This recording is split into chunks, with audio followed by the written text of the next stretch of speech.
And good evening to you. I'm Liz Cho. And I'm Bill Ritter. We begin with the trapped miners. News is nothing short of astounding. Confirmation that 12 of the 13 miners who have been missing since early Monday morning are alive. As word spread, family members and friends erupting in jubilation. Their hopes had dimmed, but they never gave up. ABC's Sonia Crawford is at the mine in Buckhannon, West Virginia. This whole community knew it would take a miracle, but they knew the odds were against the miners, trapped for nearly 42 hours. They're all alive, all of them. The miracle they prayed for happened. 12 of the 13 miners trapped after an explosion at the Sago Mine in West Virginia were found alive. All day, the news was discouraging. First, an air quality test found deadly carbon monoxide levels.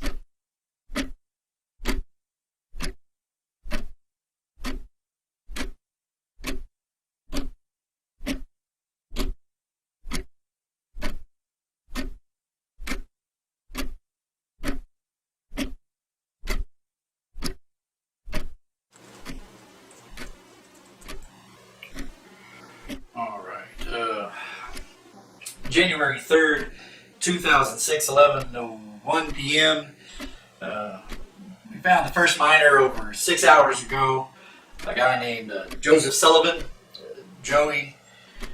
I remember him. We got over 60 guys down at the site, and I don't remember most of it when I bump into him down at the Tallmansville market.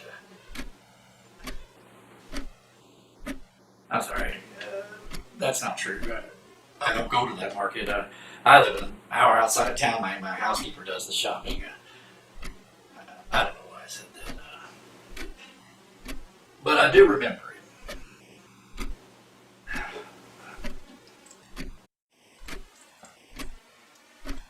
Alright, 11:07 p.m. We've been waiting for hours for any news. The rescue team's been working at it since yesterday afternoon. They went in, and then they had to pull back out because of some fumes, and then they went back in again. At first I had them working on fixing the ventilation system as they went. I figured that it would not only help the rescuers, but it would also start flushing out the mines and maybe help the guys before they reached them. But New York was, winter was taking so long, and the families were begging me to go as fast as possible, so what could I do? We stopped working on the ventilation system, and we just went harder and faster into the mine. Alright, 11:16 p.m. 8 hours ago, the team passed the robot they'd sent down. Damn thing got stuck in the mud. They designed a robot to go down in the mine, and it wasn't mud-proof. That was at 13,000 feet. We figured the guys are at 16 to 18,000. When they brought Joey up, it was bad. Bad enough to where the other guys at the site figured, well, the men down there probably didn't fare too well either. Conversations changed. We went from things weren't so bad to us clinging to any kind of best case scenario that didn't involve 13 corpses. From the looks of Joey and from the readings of carbon monoxide from that otherwise useless robot, we figured there was plenty else for us to be worried about. Word got out pretty quickly. Some asshole told a reporter, and so then of course, everybody knew. The only way the guys could have survived is if they had very quickly grabbed some of the emergency plastic sheeting they have down there about every quarter mile and used it to create a hidden dent. It's in their training. Whatever it's called, they're trained to do that. They have to have done it quickly. The important thing is that they get there before the carbon monoxide reaches them. Otherwise, they trap it in there with them and just create a big poisonous bubble. But still.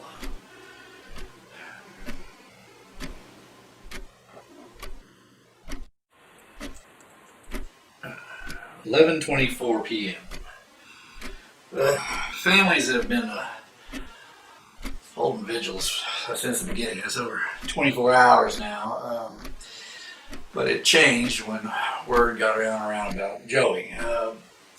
There's a lot less. Everything's going to be okay. People seem to be thinking the worst, like they're trying to get ready for it. And God, quiet.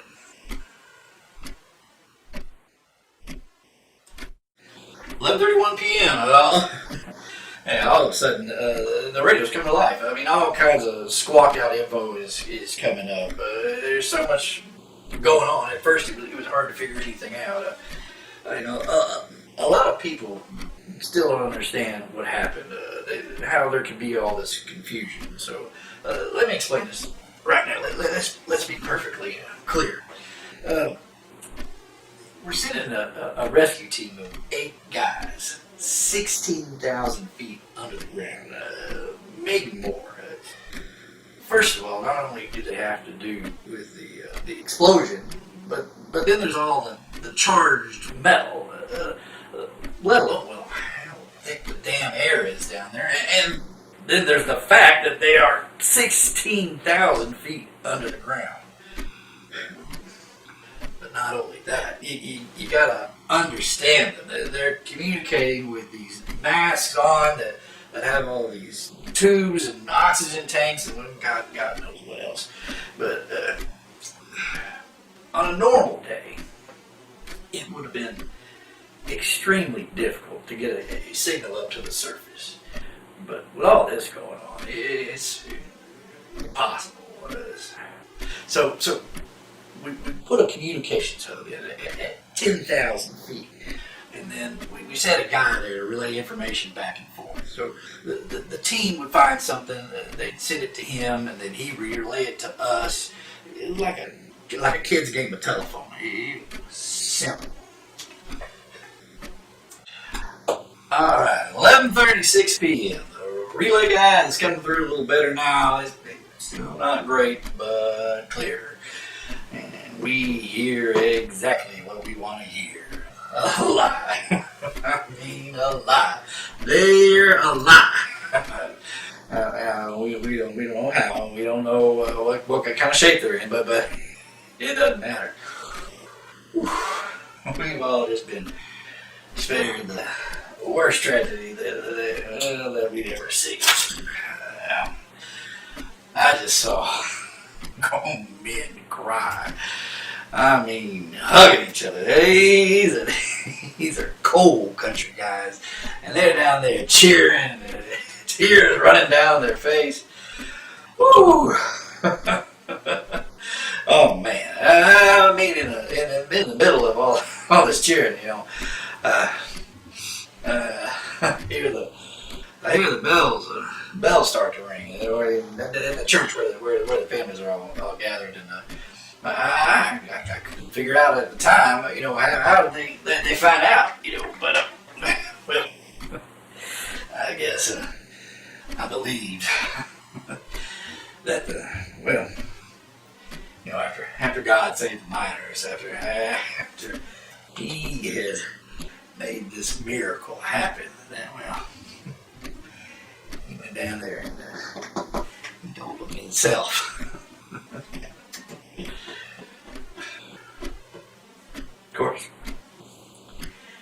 Of course, later I found out it wasn't God. It was cell phones. There was a bunch of people gathered around the command center, and well, as soon as we say the words alive, somebody called down there and told them. Sound of those bells. Those bells, right? That's the best feeling ever. Probably the best feeling I'll ever have.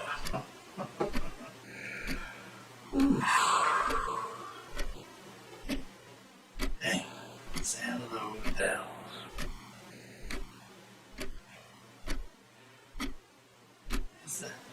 That's the happiest I'll probably ever be. I mean, it was a miracle.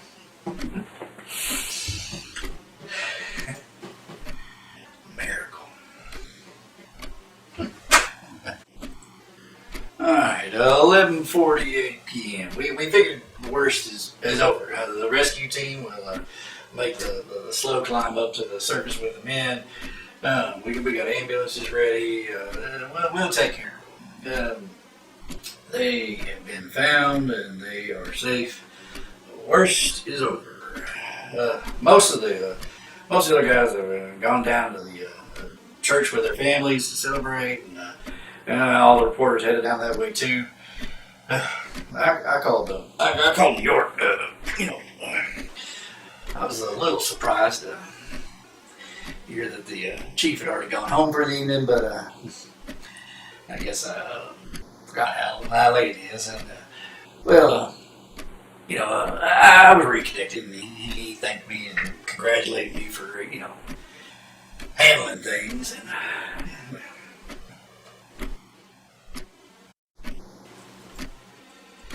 Alright, 11:55 p.m. We're finally getting around to talking with the relay people. Just for 15 minutes, we've forgotten that we still have work to do. We're communicating again with them, and more importantly, we're listening again. Unfortunately, things aren't making sense.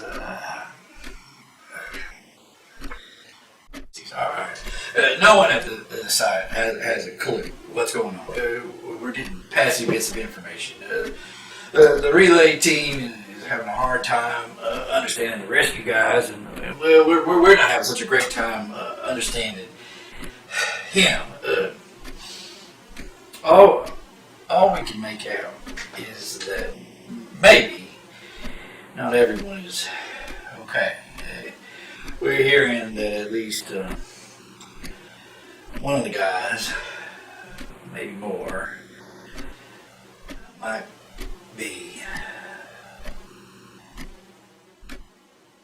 not be okay.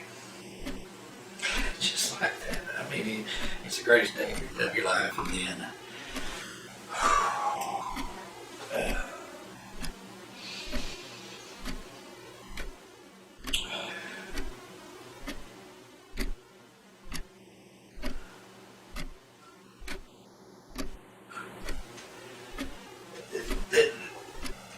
there's no damn way I'm going to go down that road and stop those people and all that cheering and telling everybody. Sorry, folks. Everything might be okay, but might not. We may have some guys dead, but we might not. Sorry to disturb you, but I'll get back to you when I know something. Have a good night. We don't know anything. How am I supposed to go down there and tell them anything?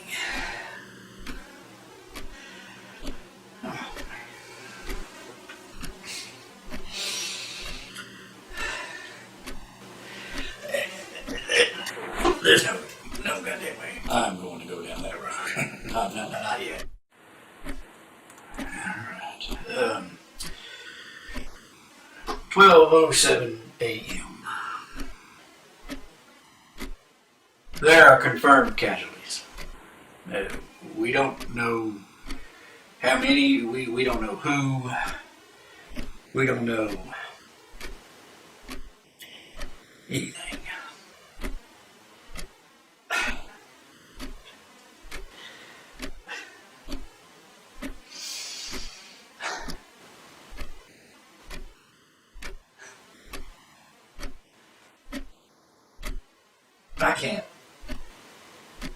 I can't imagine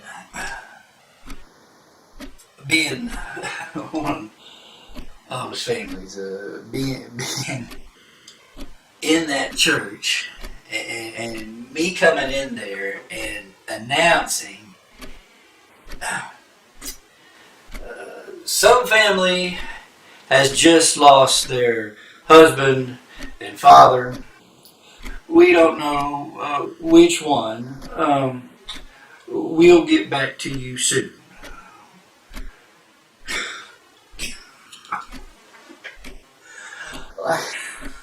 So, like some insane TV reality host.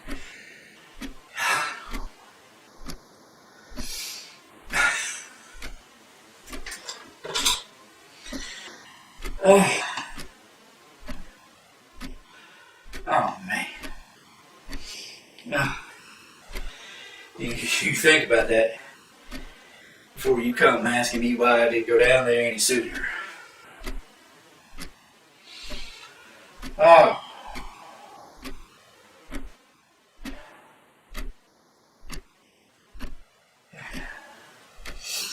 Oh. Man.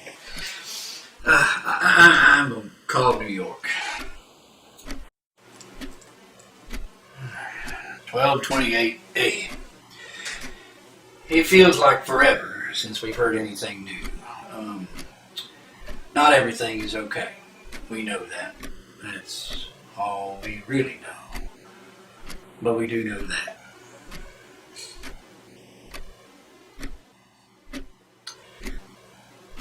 Mining is not a job that people want to do. Nobody comes to work every day as a miner and goes home at night, eat their supper, and says, God, I can't wait to get up in the morning and get back after it again tomorrow. People become miners because, well, after all the options are weighed, it's the best alternative. I mean, you're living in one of the poorest regions of the country. You got no education past high school. Heck, you may not even have that. And you've got your wife, and you got your kids. You got this kid that you just want to see make something better out of their life. And you just know they can. They can just make that first step. And you got this company ready to pay you $40,000 to start. Heck, some of those lifers may make twice that. But all you gotta do is go down under the ground thousands of feet and stain your fingers so black that even bleach won't clean them anymore.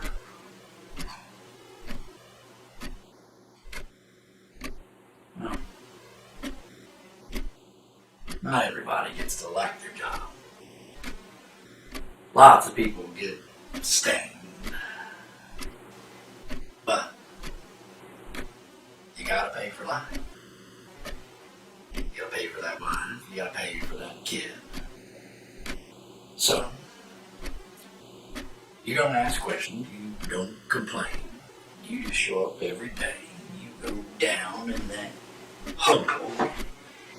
You do what they pay you to do.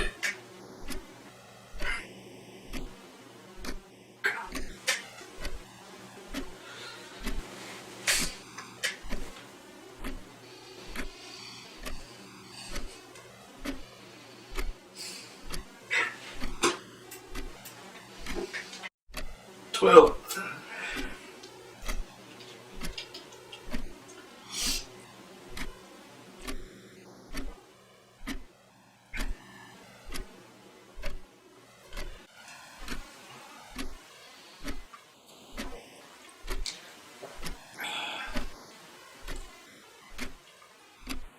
12:51 a.m. The team has been traveling back and forth for a while now. 20 minutes ago, we heard they all might be dead. 7 minutes ago, we heard that one of them might be alive. But we don't know what kind of shape he's in. He might be fine. He might not make it back to the surface.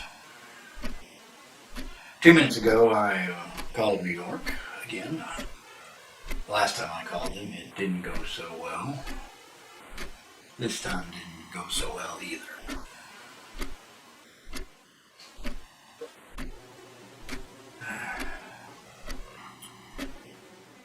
1:23 a.m. They got almost everyone up now. They got the one that was breathing out first. I didn't recognize him. It's hard to describe his face. You hear the word ashen, but you don't really know what that means. I do. They got him into the ambulance right away. They had already covered the bases before I could see him. Instead, they handed me the badges.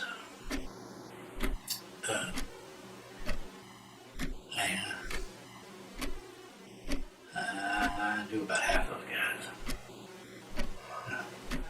And I hated one of them.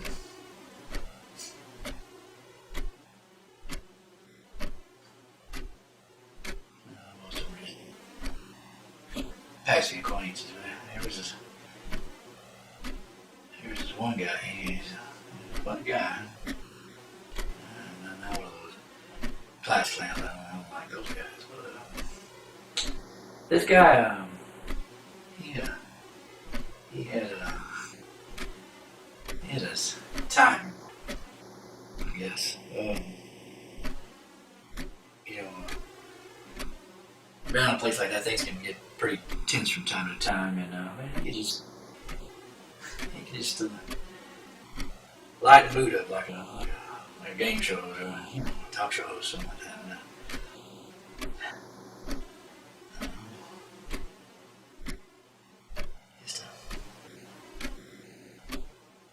Just a funny guy.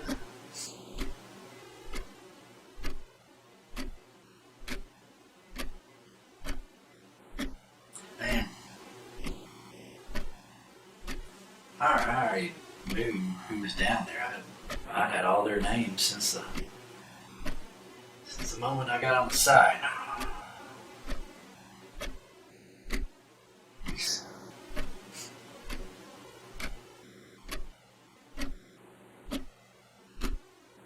tell you, all of those badges.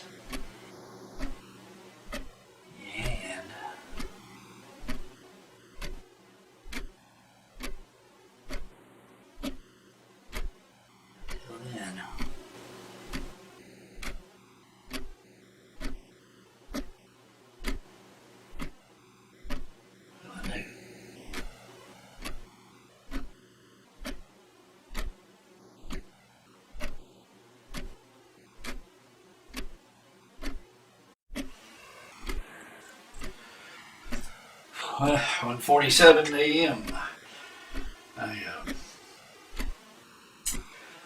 personally confirmed 12 deaths. I was present when they loaded number 13 onto the ambulance and sent him to the hospital. Lucky 13. I know that I'm going to have to go down that road. We've got 4 TVs set up in the center. They're all showing live feeds from the local channels of everybody in the church still, celebrating and crying and hugging and calling it a miracle. I got off the phone with New York there about 12 minutes ago. And until I hear from them, I am not supposed to do anything.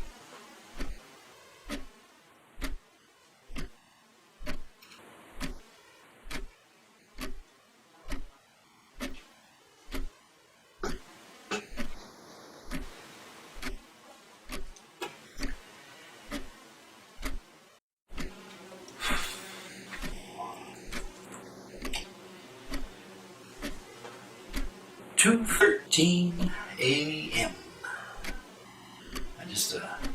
I'm at the phone. somehow a reporter here knows everything.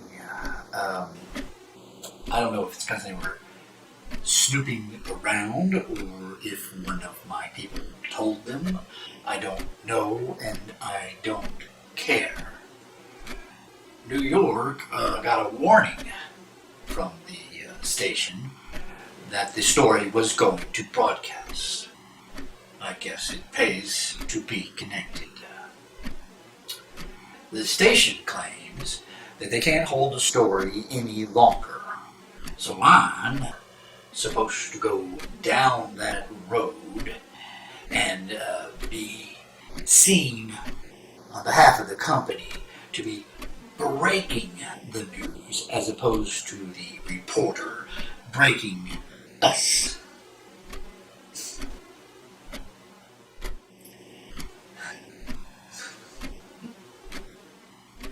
I hear the bells ringing again. I don't know why. I hope I am imagining it.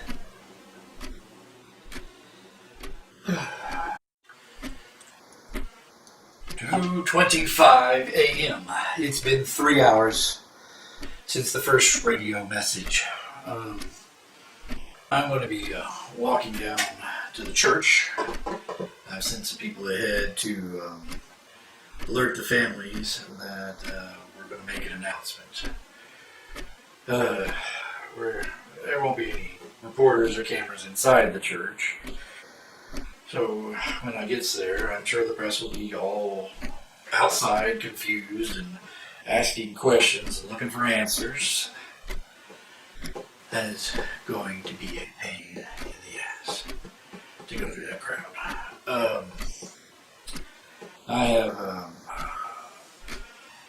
called for some ambulances in case people get, sick. I've asked for the state police to be on hand in case things get bad. And I am sure that when the reporters see all the police and my face, I am sure we are all going to know it has gone bad. And then cell phones are going to fly out of everybody's pockets and camera lights are going to be coming up everywhere. Oh boy.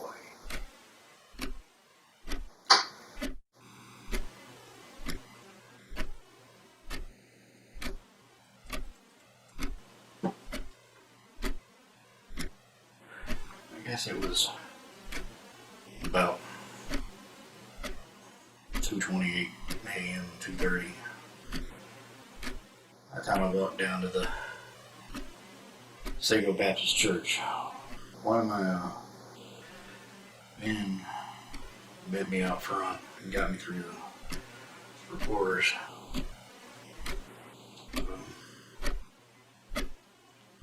He told me everybody was waiting inside and that he had actually talked to the pastor and quietly let him know the news so that he could be ready to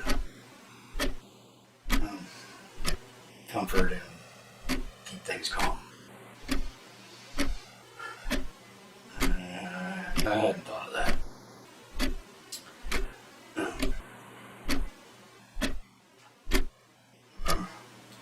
Pushing open those wooden doors, they're creaking like the old doors in my old church back in my hometown. Heavy, solid.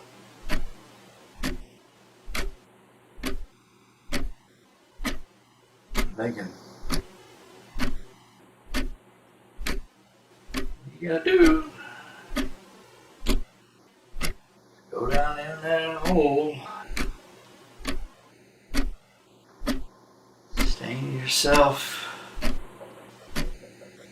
so bad that even Bleach doesn't get you clean anymore. You want to ask questions? Don't complain. Just go down in that hole. Do what they pay you to do.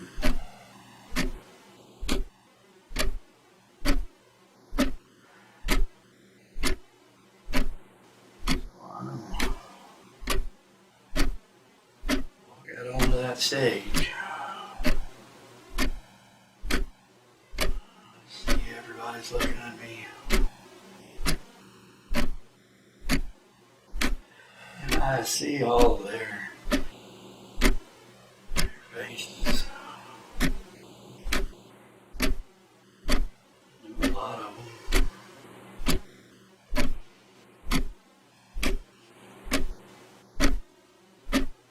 Faces are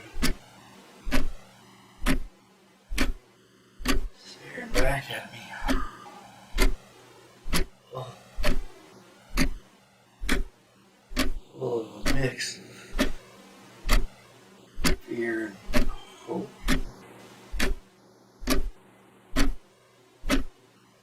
I know.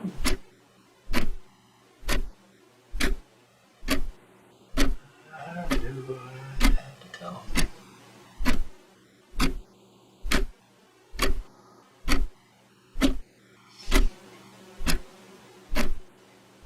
But what?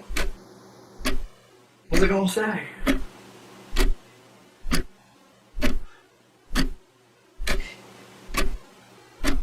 What could I say?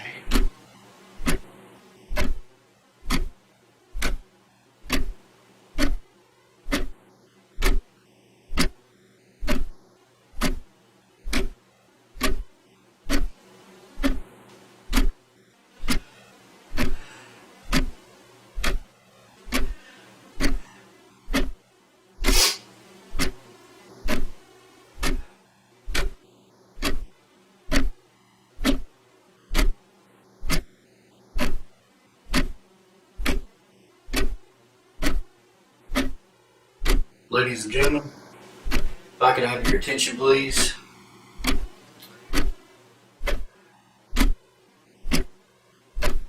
I'm afraid there's been some sort of misunderstanding.